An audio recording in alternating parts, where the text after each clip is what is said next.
Hello everyone. In this video, I am sharing some information about ethers. So, ethers are organic compounds containing carbon, oxygen, carbon linkage. So, it may be like this. Okay, carbon, oxygen, carbon linkage. So, this is the functional group, COC functional group, and they are generally represented as ROR, where uh, R dash are alkyl groups or aryl groups. It could be alkyl or as well as aryl groups. So ethers in which both R and R dash are equal, like this. If they are of the same kind, they are called symmetrical ethers. If R, for example, CH3O, CH3, both sides same group. So this is called dimethyl ether. Now if both are different, R, O, R dash, in that case they are known as asymmetrical ethers. For example, CH3O, C2H5. So one side methyl group, another side ethyl group. So this is an example of asymmetrical ethers. So let us discuss some nomenclature of some ethers. So this is the first member in which in this ether is having two carbons. So the first member of the group. So here this is a symmetrical ether because both sides same alkyl group. So this common name is that two methyl groups are there. So that means dimethyl. So the common name is dimethyl ether. Now coming into the IUPAC name, it is named as, this is methane, right? CH4 is methane. If one hydrogen is replaced by OCH3 group, OCH3 group means methoxy group. So in that case, it is known as methoxymethane. Methoxymethane. So that is the IUPAC name of this ether. Now let us consider another ether, CH3, CH2, OCH3. So this is an example of asymmetrical ether. Why this is an asymmetrical ether? Left side is ethyl group, right side is methyl group. So this is known as, so alphabetically ethyl comes first, then methyl comes. So this is like ethyl, methyl, ether. That means one side ethyl group, another side methyl group, then ether. Now here we have seen methoxymethane. Now here also we will be considering derivative of an hydrocarbon, right? So if you are considering this side only one carbon, here two carbons. So this will be the parent chain. So it will be derivative of ethane. So in this first carbon there is OCH3 group. So this would be methoxyethane. Methoxyethane.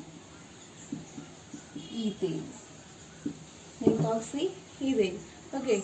Now what if both sides are substituted by ethyl group? This is a symmetrical ether. Both sides ethyl group. So common name will be diethyl ether. Okay. And the IUPAC name will be ethoxyethane.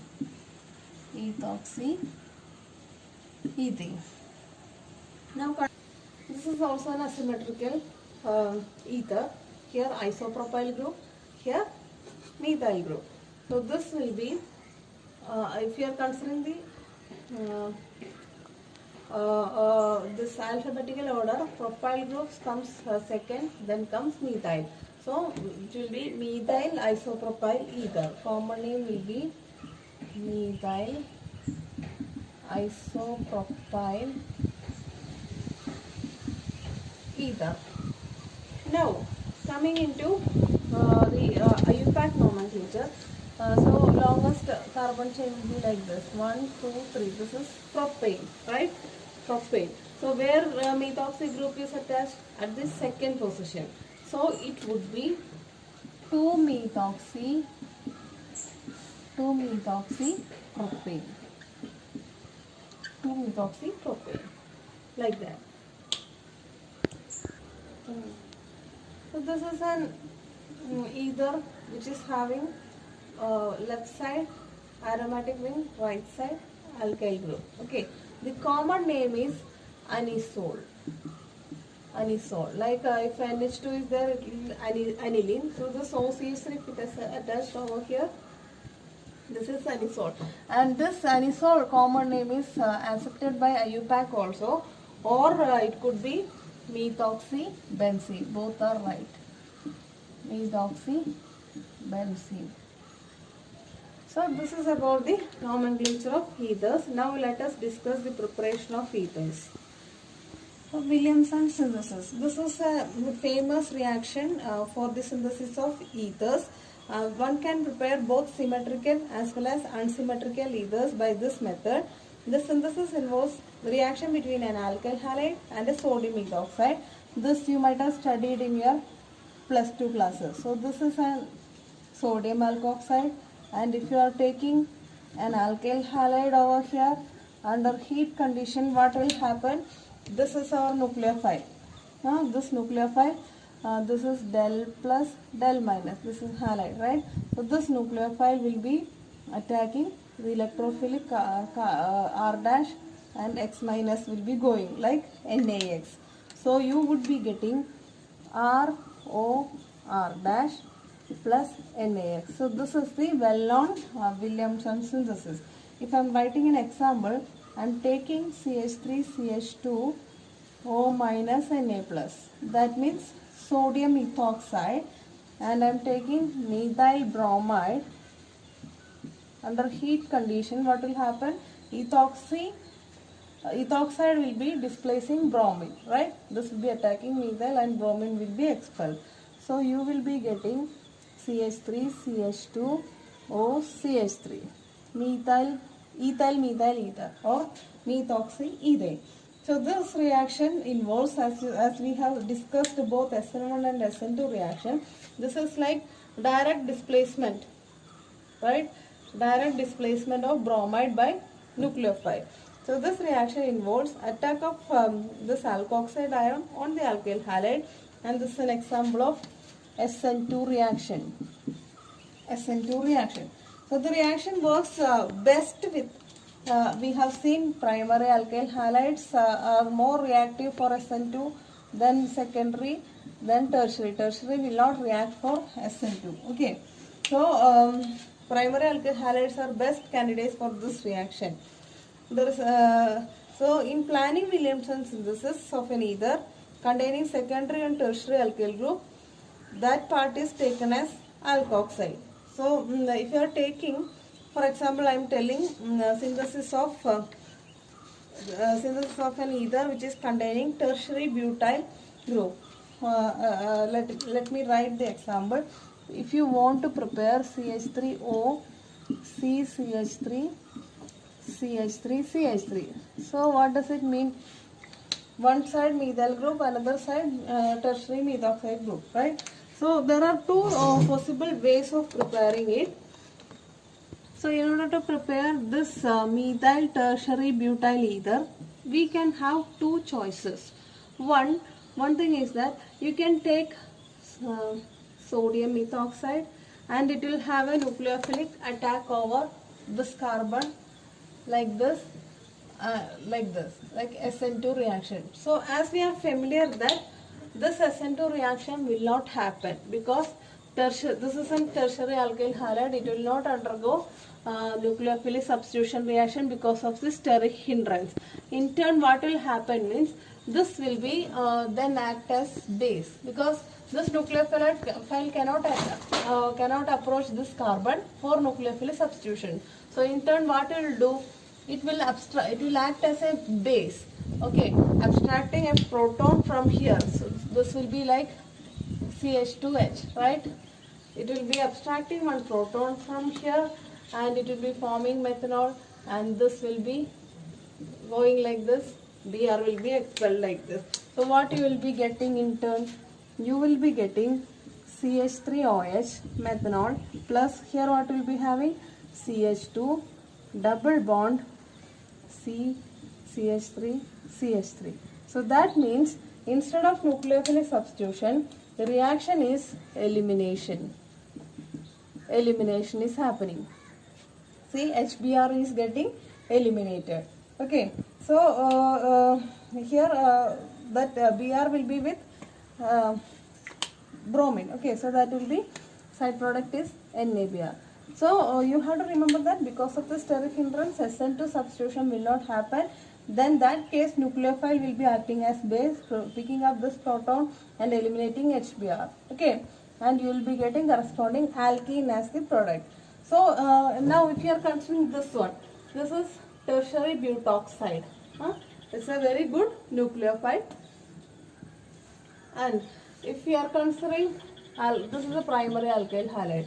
So we all know that primary alkyl halide is a very good substrate for SN2 reaction. So this SN2 reaction is feasible and you would be getting corresponding methyl substituted ether over here. So if you want to prepare this type of ether, the best choice of reaction would be methyl halide and tertiary butoxide, not this one, because this one enhances the elimination. So similarly, alkyl aryl ethers are prepared by the reaction of alkyl halide and sodium phenoxide. Okay, and not by the reaction of aryl halide and sodium ethoxide, as aryl halides are less susceptible for nucleophilic substitution. Here if you are taking aryl halide, they are not very good candidates for nucleophilic substitution. Okay, only the alkyl substituted. If you are having benzene halide, this will not, you cannot have nucleophilic substitution like this. But if you have benzyl halide, CH2X, then it will happen. Okay, so if you want directly phenyl group over here, you have to take phenoxide over there, and then that nucleophilic substitution with the aliphatic alkyl halide will happen, and you would be getting OR over here. So this is called alkyl aryl ether. Alkyl aryl ether. So if I am writing an example by taking sodium phenoxide plus methyl bromide, under heat condition you can prepare anisole. So this is the preparation of anisole.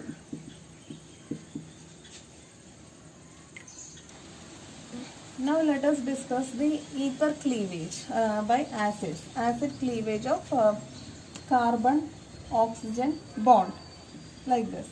Okay, so this could be happening under drastic condition with excess of hydrogen halides.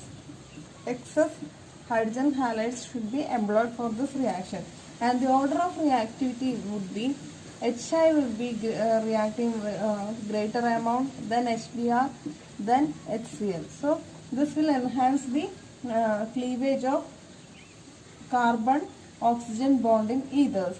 So if you are using HX over here, under drastic heating condition, one of the R group will be broken, and you will be getting here this, since you know that this is del minus del plus, right?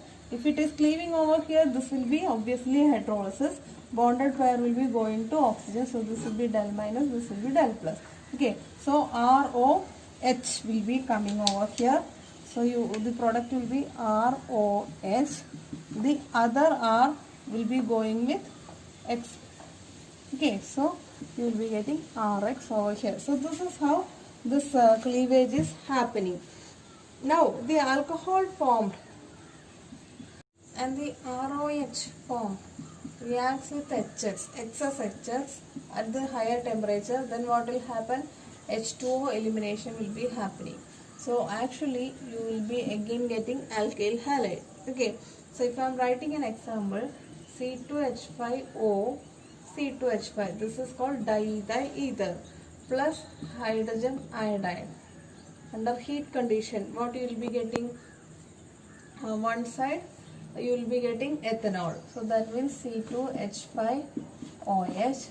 The other side you will be getting C2H5 ethyl iodide, C2H5I, like this, alkyl iodide. Now what will happen? This ethanol, C2H5OH, again reacts with HI. Under this heat condition, water elimination will be happening, and you will be getting corresponding. This is how water elimination will be happening. C2H5 iodide. So after acidic hydrolysis, you will be getting corresponding alkyl halide. So in a mixed ether, if both the alkyl groups are primary, the halogen goes to the smaller alkyl group during cleavage. So let me show you how this is happening.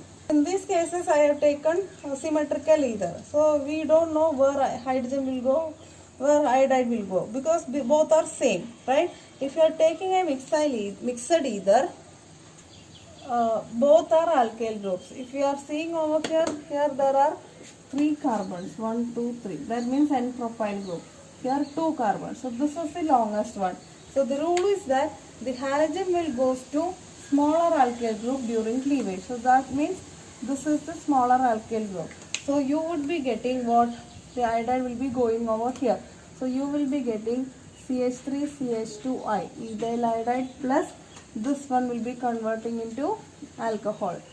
That means you are getting propanol, CH2OH. So this is the rule. So the reaction takes place mainly with HBr and HI are commonly employed for this type of reaction, because these reagents are sufficiently acidic. Now let me introduce you some interesting class of compounds with respect to structure as well as its application, which are known as crown ethers. So crown means it will be like crown, okay, crown ethers. So these are basically macrocyclic poly ethers. It is macrocyclic mean. Macrocyclic means big cyclic. See, this is an example. It's a very large number, large ring. The cycle is very large. How many atoms? 4 oxygen, 2, 4, 6, 8 plus 2. 12 atoms are there, right? A ring containing 12 atoms. So that is why it is macrocyclic. Polyethers. Polyethers means there are how many ether linkages? COC, right? CH2O, CH2, CH2O, CH2, CH2O, CH2. So there are 4 ether linkages. So that means polyethers. More number of ethers. So that is meant by macrocyclic polyethers. So large ring compounds containing more than 12 carbon atoms and several ethereal oxygen atoms. They are known as crown ethers. So minimum will be 12 number of atoms. So this is the smallest crown ether ever synthesized. It will be in a regular pattern. So the structures and geometry of these molecules resembles like crowns, and hence the name came as crown ethers. So this is known as, since 12 atoms are there, so 12 number nomenclature. Then comes crown. Then you have to indicate the number of oxygen. So 4. So this is a 12 crown 4 structure. Now let me write 15 crown 5. So 15 crown 5 means there would be 5 oxygens and altogether 15 members. So how will you write that one? So first itself you can write the 5 oxygen atoms like this, a regular pattern, okay. So like this, 5 oxygens. Now the bridging will be by CH2 groups, CH2 groups, like this, okay. So this will be CH2O, CH2CH2O, CH2CH2O, CH2CH2O, like this. Now you just number 1, 2, 3, 4, 5. 5 oxygens. Now 2, 4, 6, 8, 10. 10 plus 5, 15. This is the structure of 15 crown 5. Now crown 6. Let us write the structure of 18 crown 6.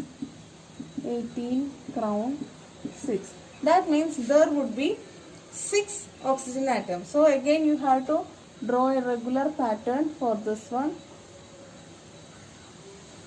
4, 5, 6. Now this is a regular pattern. Now you have to bridge through ethylene ethyl group, right? So 1, 2 like this. CH2, CH2. It's very simple actually, since it's a regular pattern. Now see, 6 oxygen atom we already took. Now 18. Let's count. 2, 4, 6, 8, 10, 12. 12 plus 6, 8. So this is 18 round 6. Now you can have substituent also over here. If it is dicyclohexano 18 round 6. That means dicyclohexano 18 rounds is, in that case you have to put 2 cyclohexane groups over here. So this is dicyclohexano 18 round 6. So the first member in this name indicates the total number of atoms, and the last number indicates number of oxygen atoms. And the first synthesis of crown ether was due to Pedersen, a scientist known as, his name is Pedersen. He prepared dibenzo 18 crown 6. That means dibenzo means here you will be having benzene groups. And let us discuss how he prepared that one.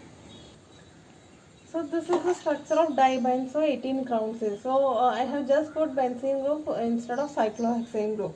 So the Pedersen synthesis was from a reaction of catechol and with dichlorodiethyl ether. So catechol means it is a phenol, 1,2-diphenol, right? 1,2-diphenol. So this is the catechol, and you have to take 2 molecules of catechol and 2 molecules of dichlorodiethyl ether. So dichlorodiethyl ether means CH2O, CH2, CH2, Cl, like this. Okay, now how this is happening? So 2 molecules of catechol and 2 molecules of dichlorodiethyl ether is taken. So this is the ether linkage COCH2. Okay, so dichloroethane is the substituent over here. So this is dichloroethane, dichloroethane. So 2 molecules for that shape I have written in this manner. Okay, in order to show. So first one, second one. Now what will happen in presence of NaOH conditions? Here HCl elimination will be happening and CH2O linkage will be forming like this. Now here also HCl elimination. Okay, so here also that bond will form. Then here also HCl elimination, that side bond will form like this. So you will be getting 18 round 6. So actually this will be sodium salt of like that. So you have to do acidification. So the above preparation, this preparation is made in 1967. For which the Pedersen received Nobel Prize in 1987. Various other crown ethers have been also prepared by various routes. Now let us discuss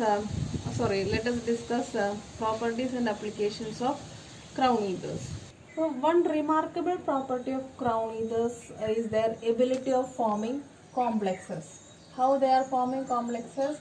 Since they have many oxygen atoms with lone pairs, that lone pairs can complex with the positive ions like metallic ions.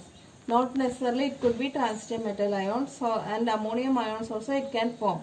So the metal ion will be the guest and the crown ether will be the host. So the structure of crown ether will be in this manner, right? CH2O crown like this. So here there will be a cavity. So according to cavity size, the corresponding size, similar size of metal ion will be trapped over here. So it can form complexes like this, Okay. The holding the metal ion in the center of the cavity. So each crown ether can bind ions whose size is compatible with the size of the cavity. So this is an example of 12 crown 4, and it is known to complex with Li plus because it's having small cavity. So this will be compatible with lithium plus. Okay, and for dicyclohexano 18 crown 6, it will be selective for K plus 18 crown 6. Dicycle. It is not, because lithium cannot complex it that well because it will be loosely going. So size of K plus will be compatible for this one. So specificity is there for complexing. Okay. And this complexes which is obtained are having sharp melting points. So this property may be used for the separation of cations from a mixture. Now another property is that chiral crown ethers have been used for the resolution of racemic mixtures. Resolution of racemic mixture, very important property. Resolution of racemic mixture. Now another thing is that crown ethers have also been used to complex with, they form complex with phenols and amines. Phenols, amines, etc. So these are the properties and applications of crown ethers. Thank you for watching this video.